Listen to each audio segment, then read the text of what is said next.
जय श्री राम। साधकों,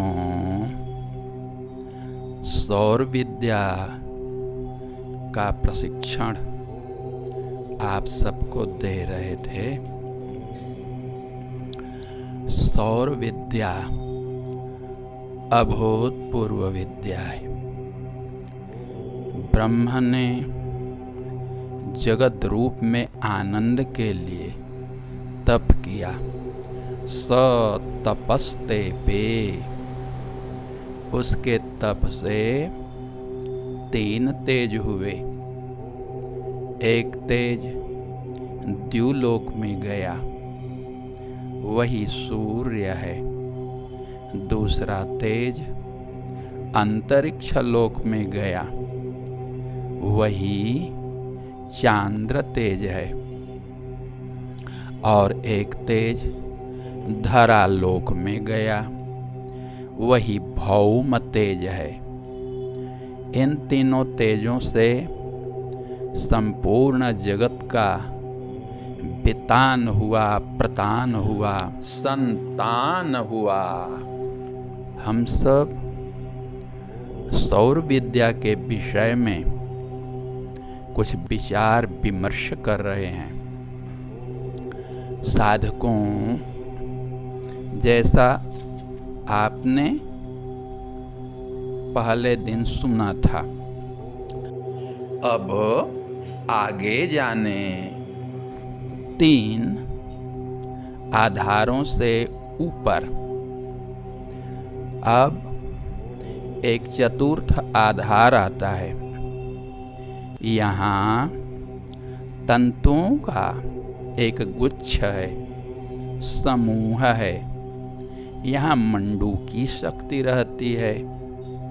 इस मंडू की शक्ति को उत्फुल्ल करके ऊपर के तंतु केंद्र में बढ़ना चाहिए। वहाँ पर कालाग्नि रुद्र इसी नाम की शक्ति रहती है। उस शक्ति को उत्फुल्ल करके फिर ऊपर तंतुजाल में प्रवेश करे, जहाँ पर कच्छपी शक्ति रहती है। इस कच्छपी शक्ति को प्रफुल्लित करके फिर आगे बढ़े नाड़ी जालों में, जहाँ आधार शक्ति है। इसी आधार शक्ति पर प्रकृति का वास होता है। वही प्रकृति आगे कूर्म के रूप में स्वरूप धारण करती है। इस कूर्मी शक्ति को प्रकट करके तदनंतर अनंत शक्ति का दर्शन करना चाहिए। गुरु की बताई पद्धति से इसका ध्यान करते करते, साधना करते करते पार्थिवी शक्ति प्रकट होती है। पार्थिवी शक्ति का साक्षात करने के अनंतर वहाँ आपको प्रतीत होगा मानो परमाणुओं का एक सात्विक पुंज है, जिसे शास्त्रकारों ने क्षीर सागर कहा। उसी के मध्य में नाना प्रकार के गुण भरे हुए हैं, जिसे रत्नद्वीप की संज्ञा दी गई है। उसी रत्नद्वीप के मध्य में चयन करें मणिमंडप को। ये सब शक्तियाँ हैं। उसी शक्ति पर मानो कल्प वृक्ष की तरह मनोदेव का वास होता है। उसी के नीचे मणिवेदिका है, जिसके नीचे हेमपीठ के रूप में आप 4 पदार्थ को देखेंगे। उनमें से एक चरण है जिसे धर्म कहते हैं, दूसरा चरण है ज्ञान, तीसरा है वैराग्य, चौथा है ऐश्वर्य।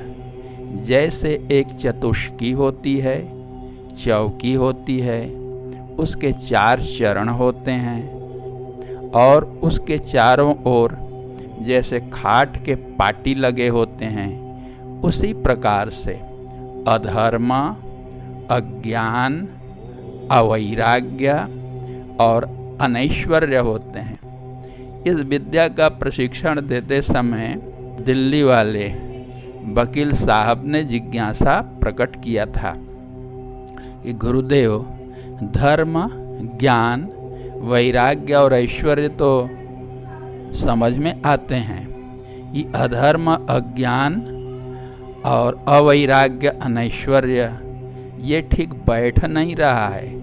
तब उन्हें बताया गया कि देखो, अंधकार के बिना प्रकाश की सत्ता ही कहाँ है, और यदि रात्रि न रहे तो हम दिन को क्या जाने। इसी प्रकार यदि धूप से तपा हुआ व्यक्ति आएगा बरगद की छाया में, तो उसे छाया का सुख अनुभूत होगा। घर्म के बिना छाया का वह अनुपम सुख कैसे जाना जा सकता है। इसी प्रकार अधर्म, अज्ञान, अवैराग्य, अनैश्वर्य, इनके बिना धर्म, ज्ञान, वैराग्य, ऐश्वर्य, इनकी कल्पना ही नहीं की जा सकती है। वहीं पर तल्प के आकार में, तल्प कहते हैं बिस्तर को, सैया को, उसी के आकार में एक शक्ति विशेष है। वही शक्ति सबको धारण करती है। वह शक्ति कैसी है? तो गुरुजनों ने उस शक्ति को अनंत नाम दिया है, और उसी पर यह जो आपकी आत्मा है, आनंद कंद है, आनंद कंद के रूप में उसी चेतना का वहाँ पर अधिवास है। उसी से जैसे भगवान विष्णु के नाभि से कमल का उदय होता है, इसी प्रकार से उस आनंद कंद से, कंद कहते हैं मूल को, आनंद ही मूल है। तो आनंदमय वह जो स्वरूप है, उससे संविद नाल का उद्भव होता है। संविद कहते हैं ज्ञान को। वह ज्ञानमयी नाल ऊपर उठती है। ऊपर उठती है का तात्पर्य है यह प्रकट होता है, और वही संविद नाल कमल का आकार धारण करता है। वह सर्वतत्वात्मक पद्म है। अब इसी पर प्रकृति के पत्र उल्लसित होने लगते हैं। प्रकृति के पत्र कहने का आशय है प्रकृति देवी का यहीं पर नाना रूपों में विस्तार होता है। एक अंतर जगत की क्रीड़ा है, अंतर जगत का विलास है। उस सर्वतत्वात्मक पद्म में प्रकृतिमय पत्रों को आप देखेंगे। कमल में जैसे केसर होते हैं, इसी प्रकार से प्रकृति के जो विकार हैं उसकी वृद्धि है, वही केसर के रूप में आपको दृष्टिगोचर होने लगेंगे। यहीं पर 50 बीज वर्णों के, जैसे कमल के मध्य में सुंदर कोश होता है, ऐसे ही 50 बीज मातृका के वर्ण कर्णिका के रूप में वहाँ पर होते हैं। यहीं पर सूर्यमंडल होता है, यहीं पर चंद्रमंडल होता है, यहीं अग्निमंडल होता है। ये 3 तेज हैं, जैसे ब्रह्मांड में होता है वैसे ही पिंड में होता है। मैं थोड़ा सा आपको विषयांतर में ले चलता हूँ। आपने पुराणों में सुना होगा, क्षीर समुद्र में शेष शैया पर भगवान विष्णु विराजमान हैं, उनकी नाभि से कमल प्रादुर्भूत होता है और उसी कमल में चतुर्बदन ब्रह्मा निवास करते हैं। अहो, इसको आप लोगों ने दूसरा समझा। ये तो आपके शरीर के भीतर सब कुछ विद्यमान है। जब अभी वर्णन कर रहा था, यह जो क्षीर समुद्र बाहर में है, ये ब्रह्मांड में क्षीर समुद्र है। वो क्षीर समुद्र क्या है? क्षीर समुद्र यही तो है जो अनंत सृष्टि को उत्पन्न करने में समर्थ परमाणुओं का समुद्र है। अंतरिक्ष को समुद्र कहा गया है। उसमें क्या क्या शक्तियाँ भरी हैं, इसे कहा नहीं जा सकता। जैसे दुग्ध में, क्षीर का अर्थ दुग्ध होता है, दुग्ध में सकल पोषक तत्व विद्यमान होते हैं। इसी प्रकार से संपूर्ण संसार को परिपुष्ट करने के तत्व उसमें विद्यमान हैं, इसीलिए उसे क्षीर समुद्र कहा। और जो विधर्मी लोग हैं आक्षेप करते हैं कि भगवान विष्णु क्षीर समुद्र में सोए हैं और उनकी नाभि से कमल निकल रहा है। अरे ये क्या तुम समझोगे? आत्मा की भाषा को, अध्यात्म की भाषा को, योगियों की भाषा को रूप अलंकार के रूप में वर्णन किया गया, इसे तुम क्या समझोगे? चित्रकारों ने चित्र के रूप में उसे बताया, पुराणों में इसका विवेचन है। तो देखो, यहाँ जो कहा गया है तल्पाकार अनंत शक्ति है और उस पर आनंदमय कंद का निवास है, उससे सम्मिन्नाल की प्रस्फुटिति होती है। यही तो दिखाया गया है। भगवान विष्णु आनंद कंद ब्रह्म ही हैं और उससे जो कमल का पुष्प कहा जाता है वो सम्मिन्नाल है, ज्ञानमय कमल है। उसी कमल में सर्व तत्वात्मक पद्म है, इसे चित्रित करके दिखाया जाता है। भगवान विष्णु सोए हुए हैं, उनकी नाभि से कमल और उस कमल में चतुर्बदन ब्रह्मा विराजमान हैं, जिनसे सर्व जगत का निर्माण होता है। अहो, उसी संबल नाल में मन उपस्थित होता है। आपके शरीर के भीतर है सर्व तत्वात्मक पद्म और उसी से फिर प्रकृतिमय पत्र प्रस्फुटित होते हैं। वहीं विकारमय केशर होते हैं और उसमें 50 बीज। यह जो कहा जाता है, ब्रह्मा को वेद की संप्राप्ति हुई और कहा गया कि तप करो तप करो, यही आपके शरीर के भीतर में है। यह जो ब्राह्मण जन कलश बैठाते हुए मिलेंगे, दिखेंगे, वे अक्षत पुंज को या धान्य पुंज को रखते हैं, उस पर मंत्र पाठ करके कलश स्थापित करते हैं। कलश में नाना प्रकार के पदार्थों का प्रक्षेप होता है और उसके ऊपर पूर्ण पात्र रखा जाता है। पूर्ण पात्र के ऊपर में किसी देवी देवता को स्थापित किया जाता है। यह सब क्या है? हमारे भारतीय सनातन परंपरा में महर्षियों ने जो गीत गाया है, जो अनुभव किया है, जिसका वर्णन किया है, प्रकृति की रचना कैसे होती है, उसी का थोड़े में संक्षेप रूप में यह जगत तो पाठशाला है, यहाँ से सीखा जाता है। और सीखो योगियों से, तब जानो।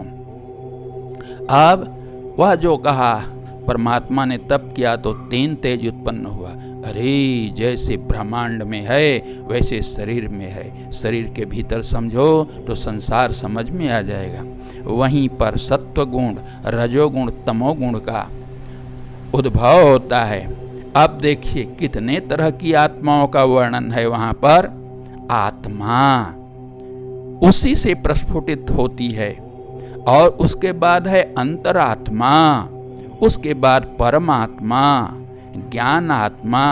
यह समझो, यह जो प्रथम आत्मा कहा वही आपकी प्राणना है, ये प्राणना शक्ति है। अब अंतरात्मा वो प्राणना जिससे स्फुटित होती है। प्राणना क्रिया के बिना आत्मा की कल्पना ही नहीं है। वो अग्नि नहीं, जिसमें प्रकाश नहीं हो, जिसमें ऊष्मा नहीं हो, उसी प्रकार वह अंतरात्मा जिसे कह रहे हैं, ये अंतरात्मा तो जड़ हो जाएगी बिना आत्मा के। आत्मा ही प्राणना है। बहुत से लोग प्राण विद्या इधर दिखाने लग गए। जिन दिनों में हम प्राण विद्या का प्रचार प्रसार कर रहे थे, कोई जानता तक नहीं था कि प्राण विद्या शब्द भी कुछ होता है। यूट्यूब चैनलों में खोजा गया, कोई नहीं जानता था। थोड़ा बहुत प्राण विद्या का प्रचार किया, जहाँ तहाँ से लोग प्राण विद्या को सुने। अब चैनलों में देखिए प्राण विद्या की भरमार पड़ी है। कुछ दिनों में आप देख लीजिएगा सौर विद्या भी दिखाने लग जाएंगे लोग, परंतु हम लोगों ने साधना को छिपा कर रख दिया। प्राण विद्या की साधना बताई नहीं गई है। आगे कुछ और उस पर विवेचना प्रस्तुत की जाएगी, क्योंकि अभी तक आप लोगों ने देख लिया प्राण विद्या लोग क्या दिखा रहे हैं। उन्हें प्राणना के बारे में तो बहुत कुछ जानना होगा योगी जनों के पास बैठकर। अब यह जो अंतरात्मा है, उसी अंतरात्मा के बारे में कहते हैं जो लोक में प्रचलित है। अंतरात्मा ही तो परमात्मा है, और इसीलिए आत्मा के अनंतर पर अंतरात्मा का, पुनः परमात्मा का, इसी को कहते हैं। और जियो ब्रह्मैव नापरः। अब वह परमात्मा कैसा है? वो जड़ नहीं है, वो ज्ञान स्वरूप है। इसीलिए आगे कहा ज्ञान आत्मा ज्ञानमय है। उसका ज्ञान विस्तार को प्राप्त होता है। किस प्रकार का ज्ञान? एको हम बहुत श्याम प्रजाएया, मैं अकेले हूँ, अकेले से अनेक रूप में हूँ। तब उनकी यही इच्छा ही माया है। इच्छा ही माया है, उनका संकल्प ही माया है। बस तब होता है माया तत्व। इसीलिए वहाँ पर आत्मा, ततः अंतरात्मा, ततः परमात्मा, फिर ज्ञानात्मा, इसके पश्चात माया तत्व का आप अपने हृदय में या तो गुरु कृपा से आप प्रत्यक्ष दर्शन करें अथवा इसका विन्यास करें। इन विन्यासों को जो कुछ अभी तक वर्णन किया, इसको सर्वाधार साधना कहते हैं। इस सर्वाधार साधना आप कैवल्य योग आश्रम में सीख सकते हैं। तो माया तत्व, यह माया अपने को विभिन्न कलाओं के रूप में फिर विस्तृत करती है। अब कला तत्व के रूप में उसे जानिए, और यही अपने आप को जनाती है। फिर विद्या तत्व, इसके अनंतर पर तत्व सब आपको शरीर के भीतर में दिखेंगे। यह अंतर जगत है। जैसे अंतर जगत में है वैसे ही बाह्य जगत में भी है, बाह्य जगत में भी है। तो देखो अब आपको आगे नहीं जाना है। सूर्य के 12 कलाएं हैं। इन 12 कलाओं के बारे में जानिए। वो क्या क्या 12 कलाएं हैं?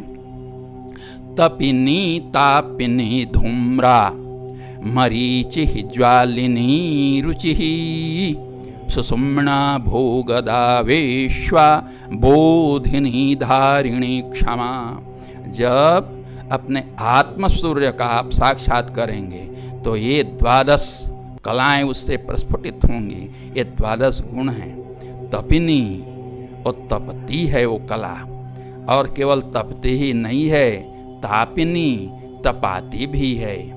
जैसे धूम्र अग्नि को आच्छादित कर देता है, उसी प्रकार जो आच्छादित करने वाली कला है वो धूम्रा है। वो सूर्य की किरणों की तरह जैसे बाहर में आप देखते हैं सूर्यमंडल से मरीचियाँ बाण की तरह संपूर्ण जगत में प्रविष्ट हो जाती हैं, इसी प्रकार से इसके भीतर भी, आपके घट के भीतर मरीचि नाम की कला उदित होती है। ज्वालिनी और ज्वालावती भी है उसकी एक कला। दूसरी कला है रुचि, अति प्यारी है।